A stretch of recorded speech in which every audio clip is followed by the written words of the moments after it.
So it's January 12th, which means that at this point, a very high percentage of all New Year's resolutions have already been spoiled, have already been given up on, have already had people decide it wasn't worth it. I never should have tried that in the first place. I don't have a stat for exactly how many people give up within the first 2 weeks, but according to a Forbes survey done just a couple of years ago, by April, usually about 6% of people are still going. So that gives you an idea of just how well we follow through with our New Year's resolutions. And I started looking at what are some of the reasons that people give up so quickly. Like, I could come up with my own, but I wanted to know, like, what are other people saying are some of the reasons? One of those is that there were unrealistic expectations that were placed in the first place. That someone started something off, they wanted to lose 20 pounds over the course of the year, and by January 15th, they hadn't lost 20 pounds, and so they gave up because the expectations of what they were going for, it didn't work. Or it could be that they tried to rely upon their willpower alone. This is hey, I'm strong enough, I can do it, I don't need anybody else in my life. I don't need any help of any kind. I can make this happen. I don't need a plan of any kind. Willpower, we try to do it with willpower alone. For some, it was a failure to address the why. You know, we run into it and we try and say, well, I want to lose weight because, I want to be a healthier person. Oh yeah, it just plugs in right there. Thank you. She's over here with a handout trying to help me out, and I'm just walking around with the cord in my hands. I want to be a healthier person, but the real why is that we want to look better in a bathing suit by the time summer comes around. And when we don't be honest with the why about what it is that we're doing, we tend to give up on it a lot quicker. Another reason that people give up is that they go into it with an all or nothing mentality. As soon as they mess up, I'm out. I'm done. I shouldn't have even tried this thing in the first place. It's all over. But I think that really, and this is where I come in, this isn't something that I read. This is my thoughts on it. This is some of my personal experience. This is also just some things that I've seen over the course of time. But it usually comes down to we just aren't fully surrendered to what it is that we're committing to for the year or for the school year or whatever it may be. We thought it was a great idea, but as soon as it got hard, we weren't in it because we never fully surrendered to the idea. And truthfully, I would say it's not that much different about our commitments that we make to Christ. And that many of the times, the reason that we walk away after we make a commitment, we are so excited about the commitment that we make, whether it's a new commitment or like for the very first time commitment to following him, or it's a new commitment as in, hey, I'm going to add this into my life this year. We have an unrealistic expectation.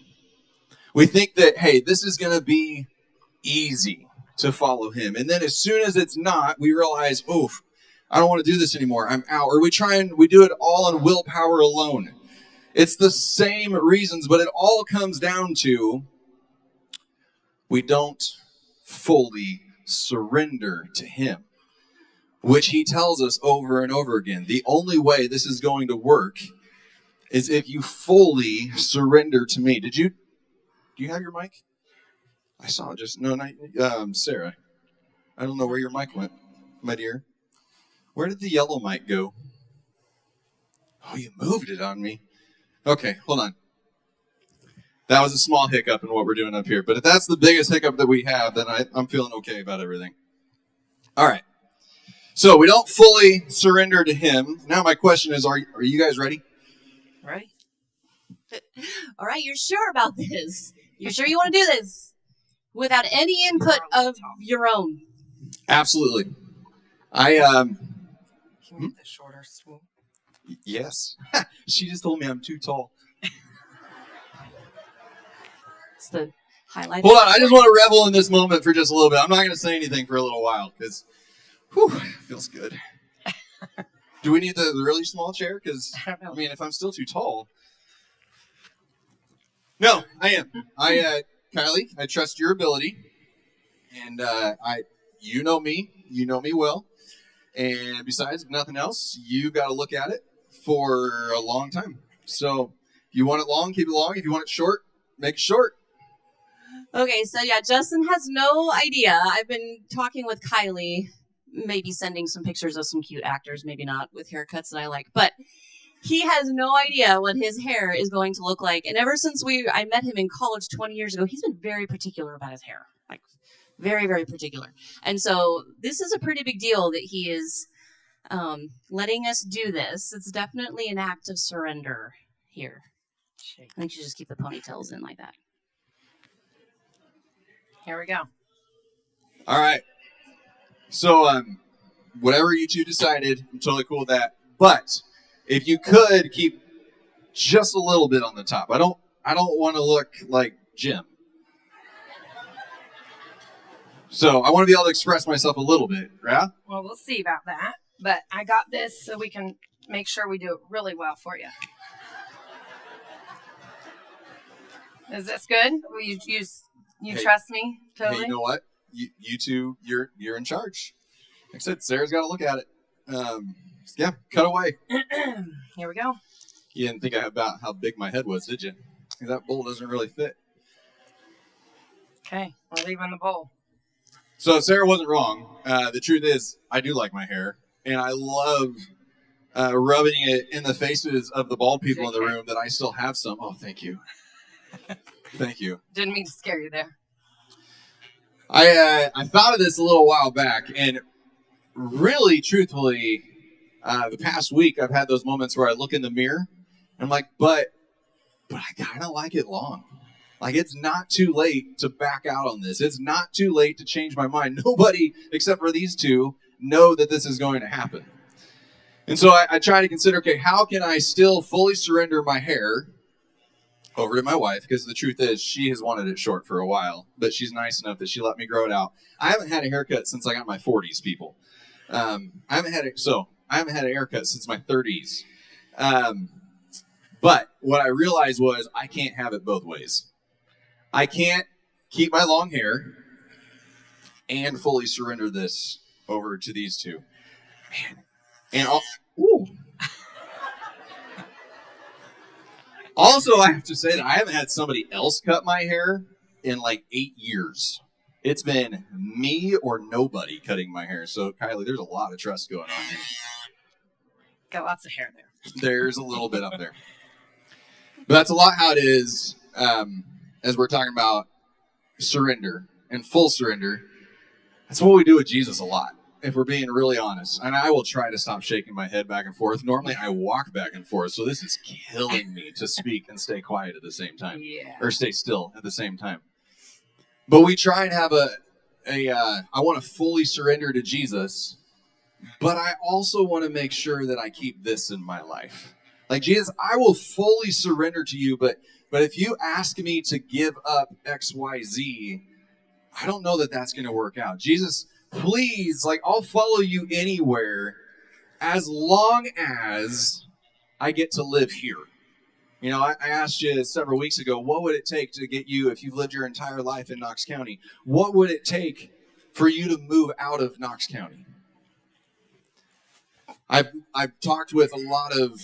Gonna need this small, shorter chair, please. Oh, sweet.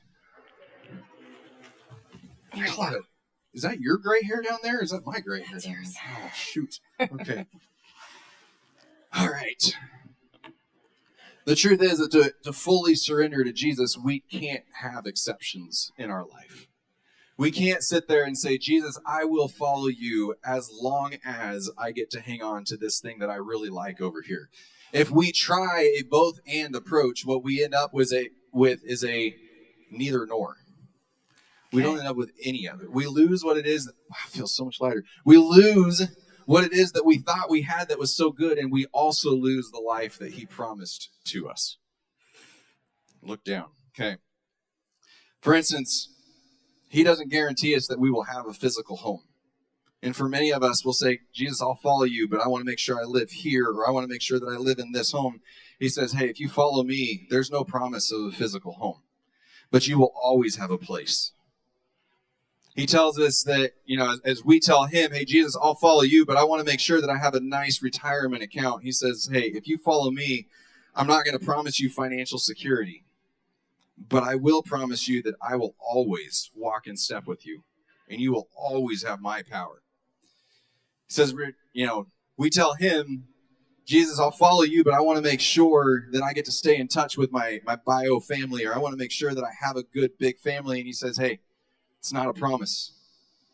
I'm not going to make that promise to you, but you will always have the church. You will always have a family. It just might not be the family that you're telling me that you have to have.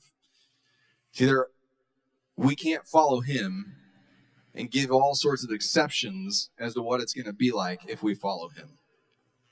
So one of my questions for you this morning is, will you surrender to him your exceptions?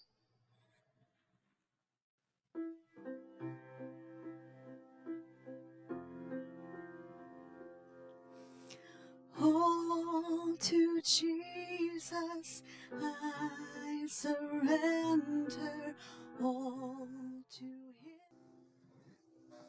Okay, that feels good.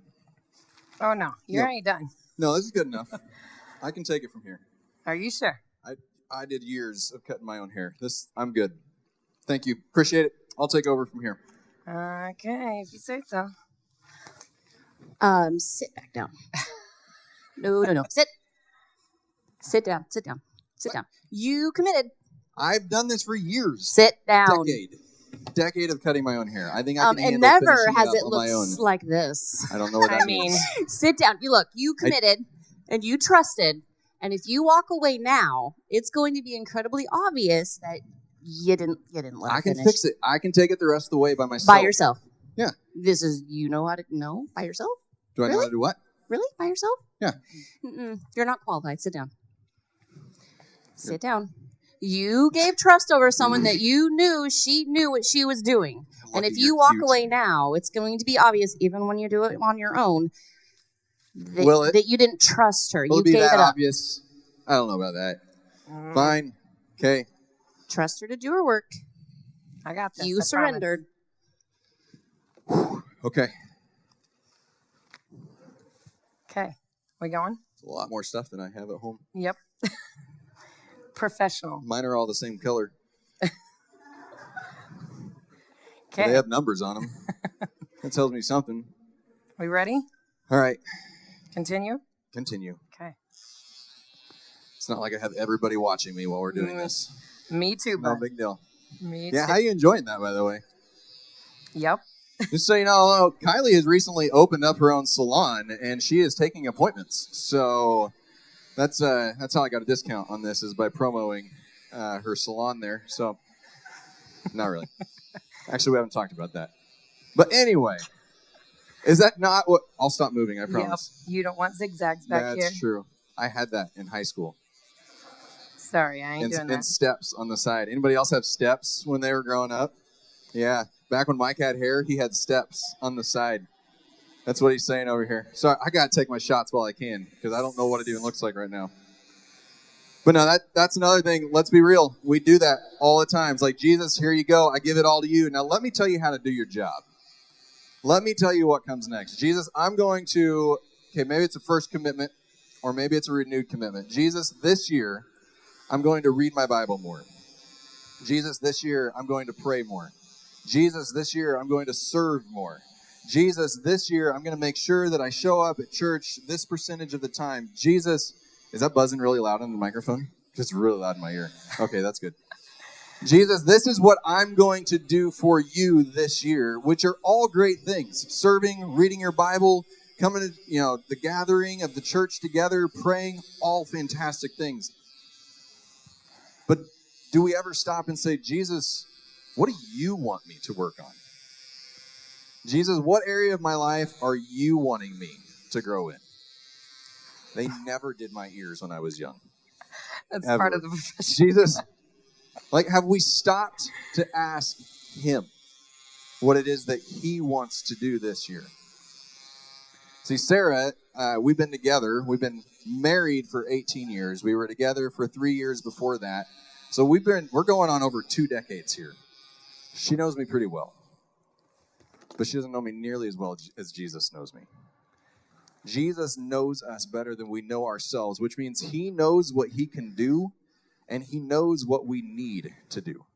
In Jeremiah chapter 1, verse 5, Jeremiah, he hears this from God, but God tells him that before I formed you in the womb, I knew you.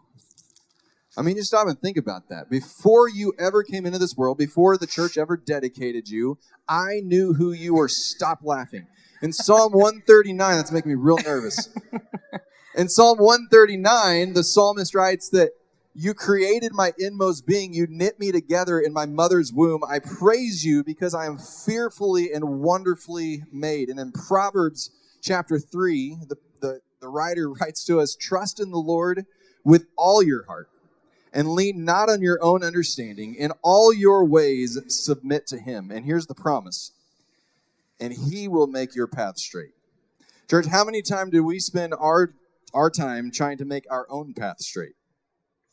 How many times have we stood in front of a mirror trying to make the bangs, since she's doing bangs right now, make those straight, and we got done and we realized, wow, we did a terrible job? How many times have we tried to tell God, this is how I need to follow you?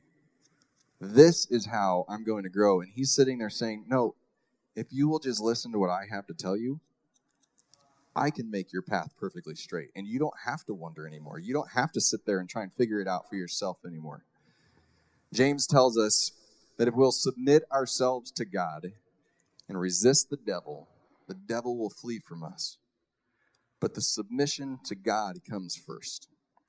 So, church, I ask you this morning, will you surrender your control?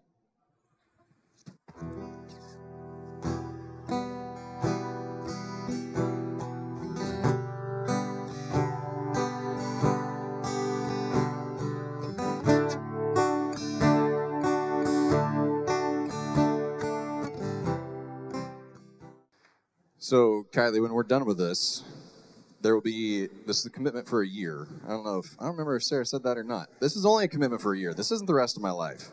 But I will do this haircut for the rest of the year. There's no maintenance on this, right? No. Like, am I going to have to touch this up? Yeah, And I'm going to have to, like, use hair gel and stuff again? most likely. Okay, fine. I mean, even if you were bald, you'd still have to get your hair cut. Not if I was That's really Brock. bald.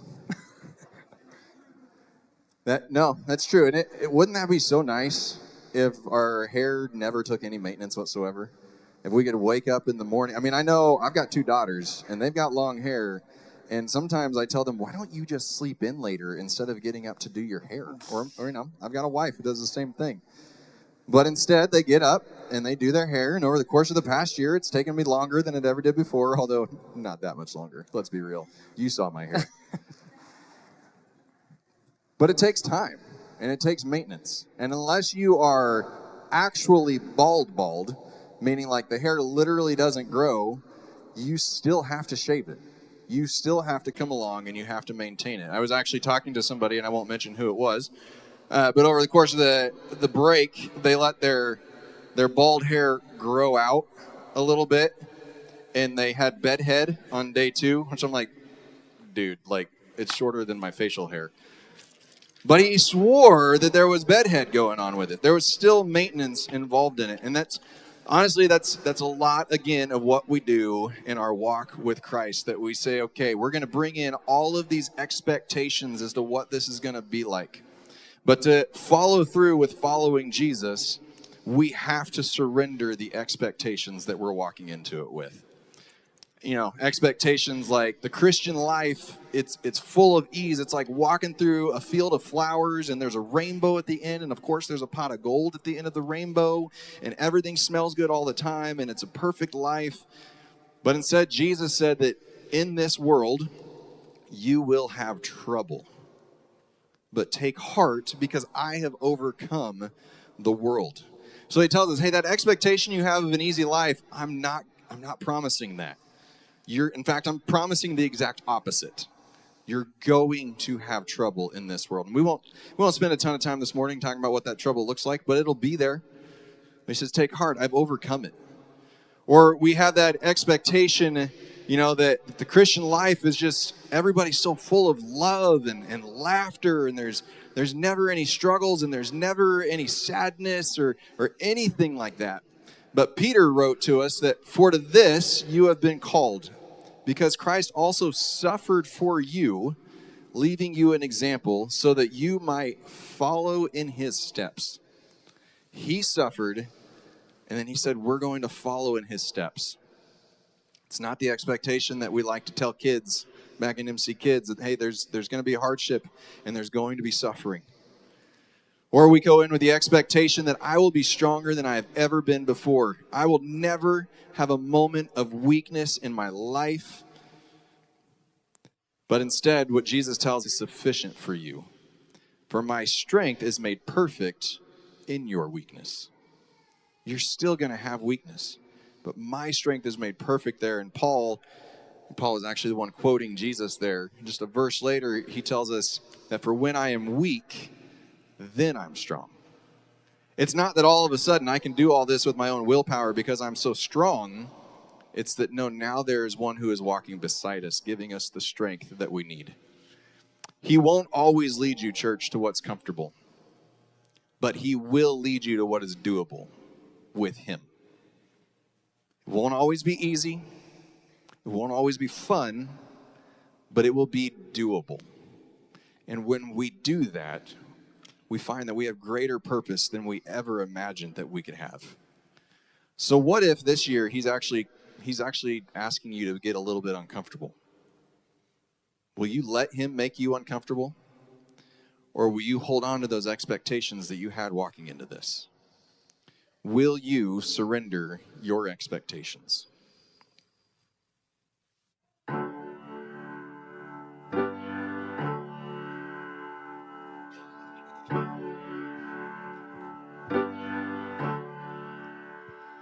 If you curse me. I see Sarah smiling down there, so it must be okay. Keep as well. Oh, I don't want to keep my hair. But thank you, Kylie. You're welcome. Thank you very much. On the Farm Salon, right? Yep. That's the name of Thank it? you. Sarah's quite excited about this. So there's a lot of reasons that this metaphor doesn't work.